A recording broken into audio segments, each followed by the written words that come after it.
جاتی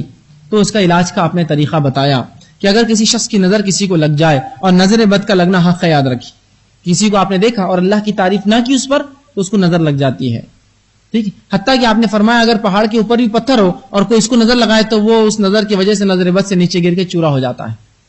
اور اللہ کے رسول صلی اللہ علیہ وسلم نظر بد کے تعلق سے فرماتے ہیں اور کہتے ہیں کہ نظر بد جو برحق ہے، اگر کوئی چیز تقدیر پر سبقت پا لے جانے والی ہوتی تو نظر بد ہی ہوتی، مسلم کی روایت،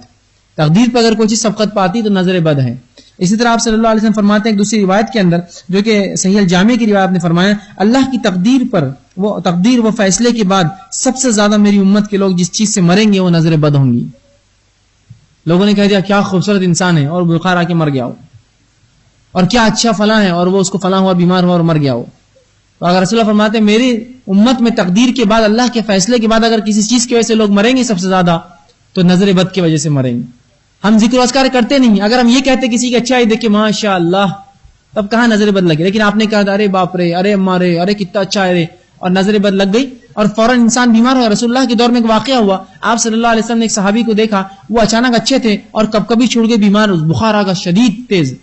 کسی نے رسول اللہ اسے کہا ہے تو کہا اللہ کے رسول وہ تو بیمار ہو گیا، کہا ابھی تو اچھا تھا، کہا لیکن بیمار ہو گیا۔ رسول اللہ اس کے پاس گئے، کہا کیا ہوا، تو کہا اللہ کے رسول میں ایک شخص کے پاس، میرے گھر میں ایک شخص آیا اور میں اپنا لباس بدل رہا تھا تو اس شخص نے دیکھ کر کہا کہ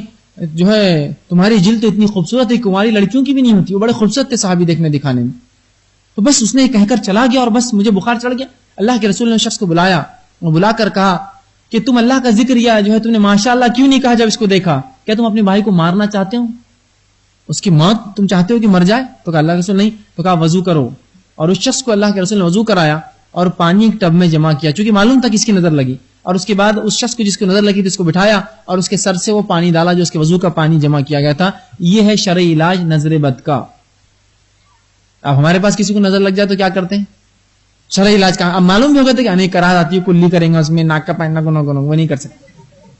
کراہت کرتے ہیں لوگ، نہیں وضو میں یہ سب ہوگا، ناک میں پانی لیں گا، کلی کریں گا اور پانی کو جمع کر کے اس کے سر پہ ڈالا جائے گا جس کو نظر لگی ہے، اور جب وہ صحابی کیا گیا وہ اچھے ہو گئے۔ اب اس چیز کو ہم تیار نہیں ہے قبول کرنے، اس لیے کہ اس میں گندگی شامل ہے۔ اب آئیے ہم جو علاج کرتے وہ کیا ہے؟ سب سے گھٹیا اور گندی چیز اٹھا کے لاتے، گھر کی نظر لگی تو کیا؟ جھاڑو۔ میں سمجھتا ہوں ناک میں پانی لینا اور کلی سے زیادہ گندی ہے وہ، اور اس کو لے کر آگے پیچھے کچھ پلٹو ہو گئی جاؤ، وہ غلاظت کو آپ اس کے پاس گھما کر اور بیماری میں اس کو ملوث کریں گے اس جھاڑو سے۔ اور سبحان اللہ، جس شریعت کا رب اللہ ہو اس کی امت جھاڑوؤں سے شفا طلب کرے، اس سے بدبخت اور بیوقوف تو کوئی نہیں ہو سکتا۔ جس کا رب اللہ ہو، جو شفا دینے والا، اس سے بدبخت قوم نہیں ہے کوئی جو جھاڑوؤں سے علاج طلب کرے، جبکہ اس کا نبی بتا رہا ہو طریقہ کیا ہے، تم یہ لو۔ لیکن ہمارا مسئلہ یہ ہو گیا کہ ہم کو بکریاں اور بھیڑ پسند نہیں آتی کوئی تحفے میں، ہم چاہتے کتا دو ہمیں تحفے میں۔ ہوتا ہے نا کہ بکریاں اور بھیڑ فائدہ دیتی ہے لیکن ایک پالنے کو اس کے کتا ہوتا ہے سنبھالنے کو۔ اب انسان کو کہے کہ بھائی بھیڑ لے جاؤ، بکری لے جاؤ، نفع ہوگا، بولتا نہیں مجھے وہ نہیں چاہیے، مجھے کتا بڑا پسند آ رہا ہے۔ ایک بری چیز پسند آتی ہے ہم کو، اچھائیاں موجود ہے جبکہ یہ شرعی علاج ہے، اور نہ معلوم ہو تو سورہ فلق اور سورہ ناس پڑھ کر دم کیجیے، یہ علاج ہے نظر بد کا۔ تو یہ علاج کیجیے نظر بد کا، ٹھیک ہے۔ اسی طرح